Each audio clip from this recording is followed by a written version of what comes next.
How to make 1 million subscriber peoples in 1 minute. Grab a willing volunteer and 3D4 scan them with any old camera. Go about taking pictures from every angle like you're some crazy paparazzi. Alternatively, you can capture simple 3D scans with any newer iPhone. Then process those photos on your PC with something like reality capture, small cost per scan but awesome, or Meshroom, which is free, links in the description. Next, export your models out at a super low poly quality, cause newsflash, you suck at 3D scanning and nobody wants to see all the mistakes in your models. Clean up that model in Blender with some sculpting and texture paint cloning. Then to add some of you subscriber people, I grabbed a profile pic from YouTube and cloned one of your faces onto these 3D scans. Congrats, you're now in a CG Geek video. Now that we have all these peoples, let's start making a crowd with a particle system.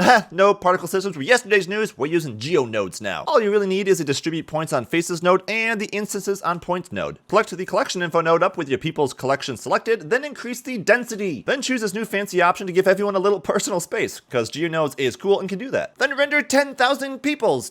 No, actually render 50,000 peoples. Actually, even better, render 1 million peoples. For this, it took multiple render passes to not kill Blender dead. But seriously, guys, thanks so much for subscribing. And because we're celebrating 1 million, I might send you a dope gift if you leave a cool comment on this video.